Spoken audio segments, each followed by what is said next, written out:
Se refiere a la banca y la relación que tiene con la sociedad civil. En este caso, el oyente dice lo siguiente: no estoy de acuerdo con don Antonio cuando dice que la banca forma parte de la sociedad civil. La banca privada, que en un mercado libre tiene el inmenso poder de crear dinero de la nada, constituye una oligarquía con intereses enemigos de los de la gente corriente. ¿Y qué tiene que ver con la sociedad civil esa pregunta? En efecto, ¿acaso yo voy a negar que es la oligarquía? Pero es la oligarquía económica, la oligarquía financiera. Y esa oligarquía puede tener tanto poder que puede hasta nombrar las oligarquías políticas. ¿Y eso qué tiene que ver con el tema de la sociedad civil? El que me hace esta pregunta no sabe lo que es la sociedad civil. Si la sociedad civil es aquella sociedad que no es militar, ¿la banca forma parte del ejército? No. Bien, de acuerdo. Segundo, la sociedad civil es la que no es sociedad religiosa. ¿Tiene la banca algo que ver con la iglesia? No. Luego ya las dos condiciones, que es una sociedad civil y no es militar ni religiosa. La tercera es, la sociedad civil es frente a la sociedad política. ¿Forma parte la banca de la sociedad política? De ninguna manera. Es la que manda en la política, normalmente es la que manda, pero desde fuera, mediante la compra, la corrupción. Pero formar parte de la sociedad civil la banca, pero en términos primerizos, de vanguardia. La sociedad civil, ¿quién es la sociedad civil? Las grandes empresas, las sociedades que más dinero y que más empleados tengan y más contratos produzcan y más economía, más sociedad civil.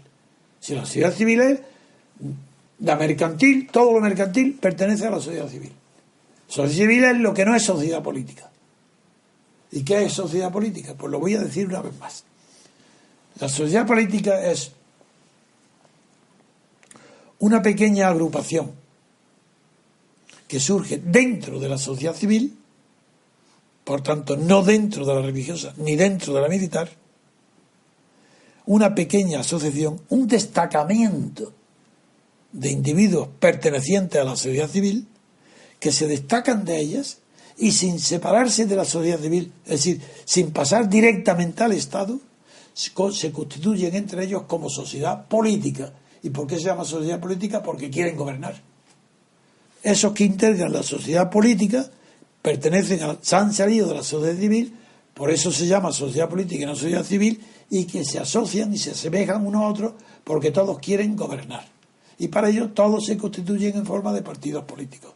Pero sois tan ignorantes los que me hacéis esta pregunta, que no sabéis que los partidos políticos han salido de la sociedad civil, pero no han entrado en la sociedad estatal.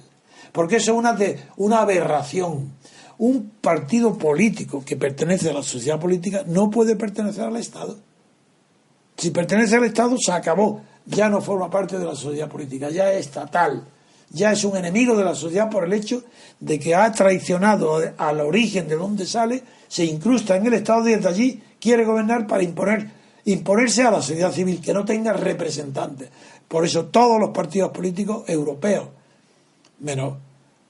todos los europeos, menos en Inglaterra, no representan a la sociedad civil.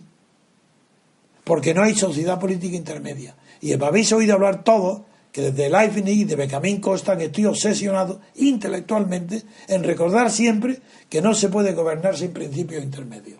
Es decir, no se puede gobernar sin una sociedad política que se interpone ¿entre quién? Pues entre de un lado la sociedad civil, que es la gobernada, y de otro lado la sociedad gobernante, que es el Estado.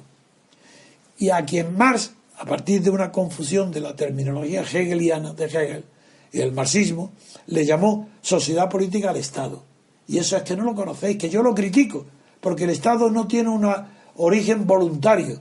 Y para que haya sociedad tiene que haber un acuerdo societario que depende de la voluntad de unos individuos que deciden asociarse en una sociedad.